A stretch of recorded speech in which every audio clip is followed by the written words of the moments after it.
こんにちは、みどりです。皆様お元気でお過ごしでしょうか？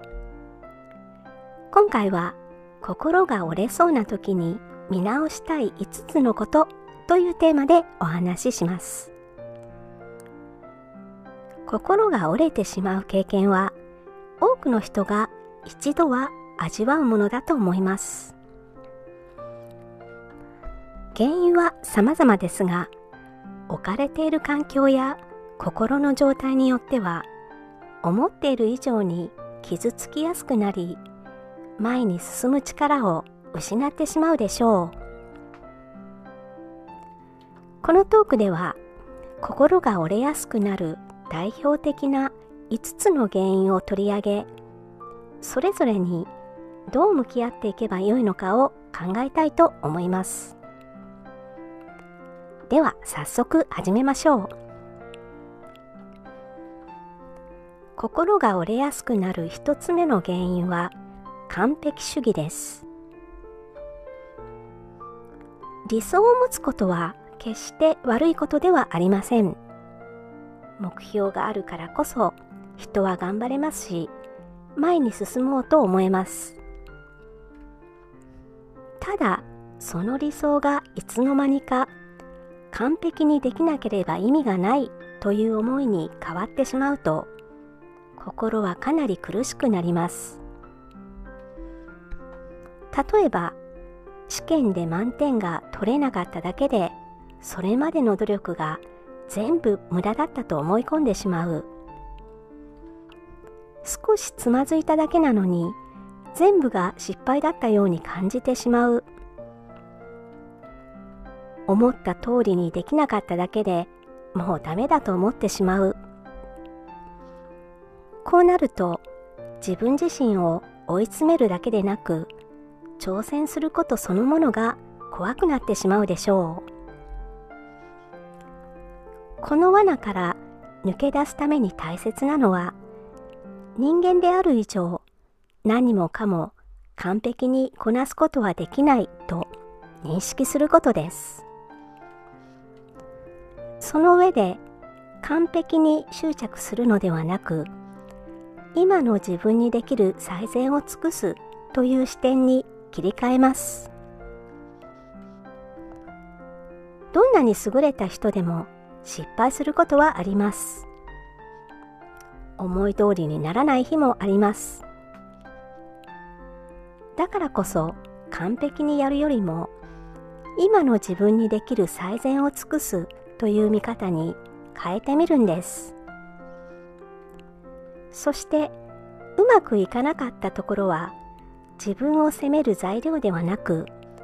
次につなげるための学びと考えます。完璧ではなくてもそこには経験が残ります。その経験がとても価値あるものなんです。そう考えればまたやってみようと思えるようになるでしょう。心が折れやすくなる2つ目の原因は学習性無力感です。努力を重ねても結果が出ない状態が続くと、人は少しずつ頑張っても意味がないと感じるようになっていきます。これは心理学で学習性無力感と呼ばれる状態です。最初は今回はうまくいかなかったと思うだけだったのが、何度も続くうちに自分にはそもそも無理なんだという確信のようなものに変わっていきます。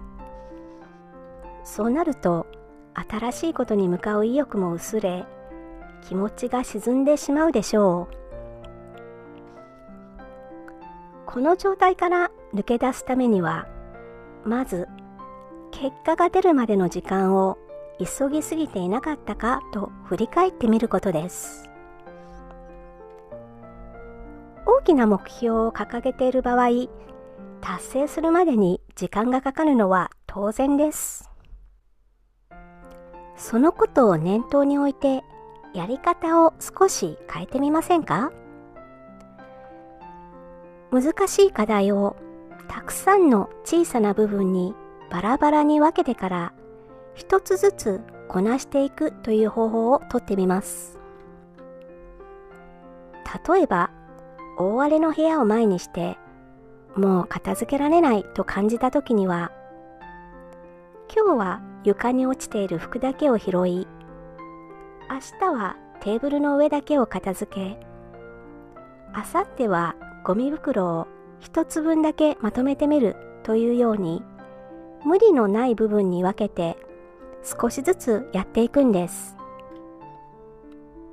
一つ一つは今の自分でも無理なくできるくらいの小さなものにします。その小さな積み重ねでもやり続けることで、最終的には目標に近づいていき、達成も可能になります。そうなれば、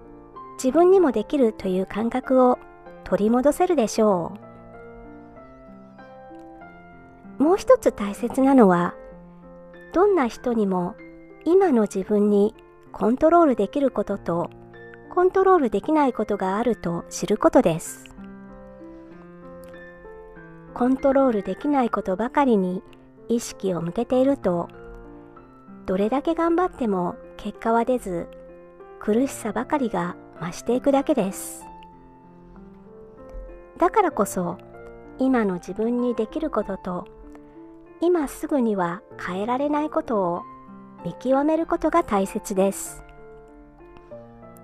そして変えられないことは一旦脇に置き、自分の手が届くところにある行動へ意識を向けていきます。そうすることで、どうせ変わらないという諦めに飲み込まれることもなくなるでしょう。心が折れやすくなる3つ目の原因は、本音と行動のズレです。毎日それなりにやるべきことはこなしている。それなのになぜかしっくりこなくて気力が続かない。そんな時には、自分が本当に大切にしたいことと日々の行動との間にズレがあるのかもしれません。例えば、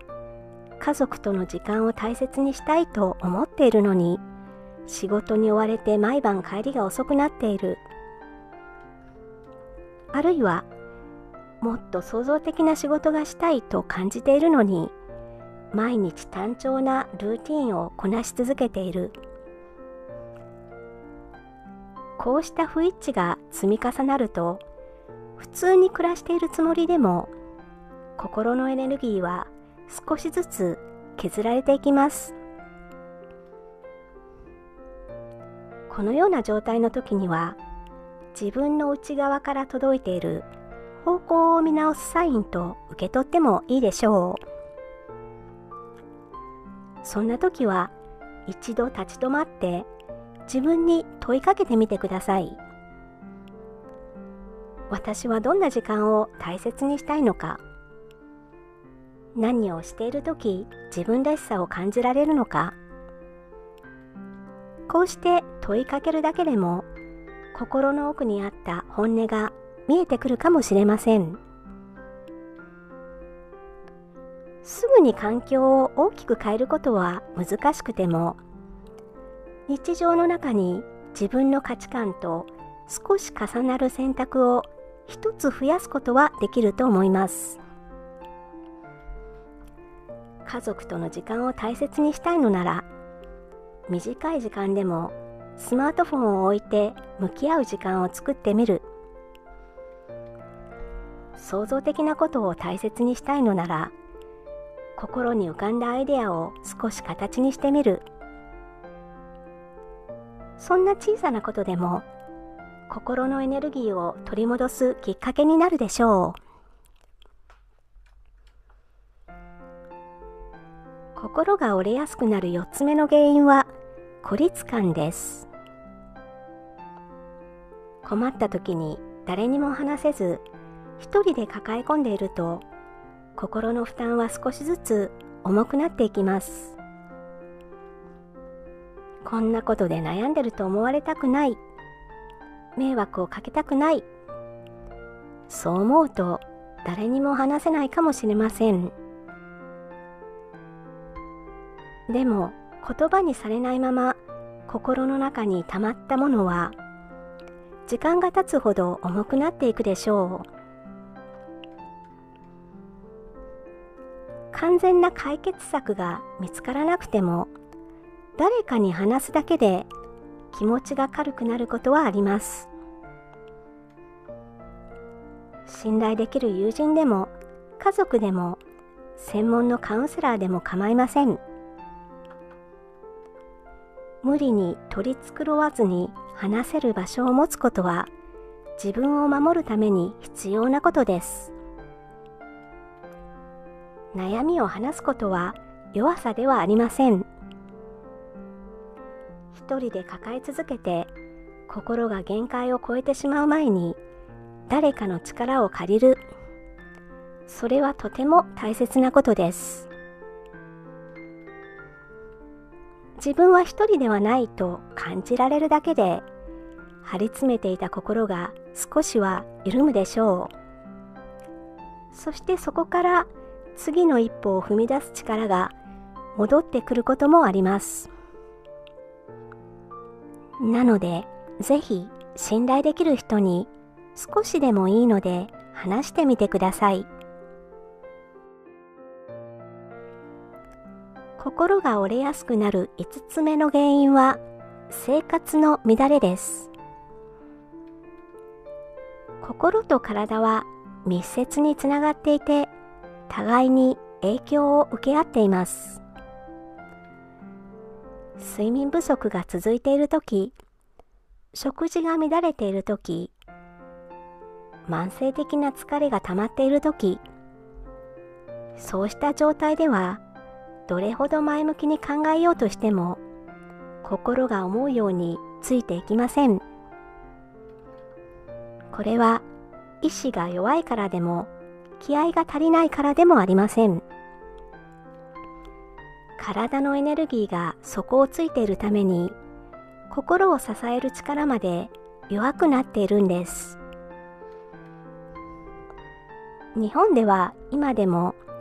忙しいほど頑張っているという空気が根強くあります。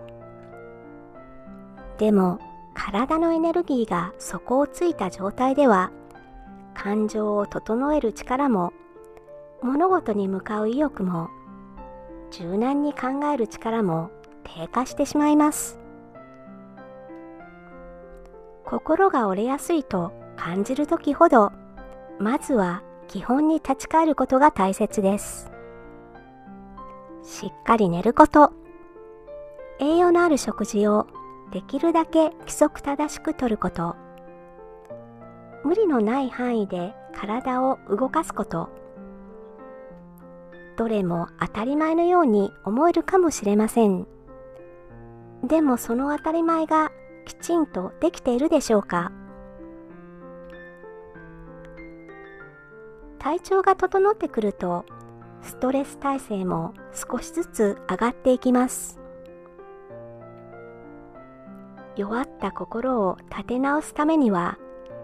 体を整えることが一番現実的で効果的だと言えるでしょう。ここまで心が折れやすくなる5つの原因についてお話ししました。おさらいすれば、1つ目は完璧主義、2つ目は学習性無力感、3つ目は本音と行動のズレ、4つ目は孤立感、5つ目は生活の乱れです。どれか一つでも思い当たるものがあったら、そこを見直すだけでも心の負担は軽くなるかもしれません。完璧を求めすぎていたなら、今の自分にできる最善へと切り替えること。大きな目標を前にして苦しくなっていたなら、難しい課題をいくつもの小さな部分に分け、一つずつこなしていくという方法をとってみること。また、今の自分にコントロールできることとできないことを見極めて、できないことは一旦脇に置き、できることに意識を向けること。本音と行動がずれているなら、日常の中に自分らしい選択を一つ増やしてみること。一人で抱え込んでいるなら、安心して話せる誰かに話してみること。生活が乱れているなら、まずは睡眠や食事を整えて、できる範囲で体も動かしてみること。今日できる小さなことを一つだけでも試してみてください。今の自分に無理なくできることを少しずつでも積み重ねていくことで、弱っていた心のエネルギーが徐々に戻ってくるでしょう。最後までお付き合いいただきましてありがとうございました。これからも時々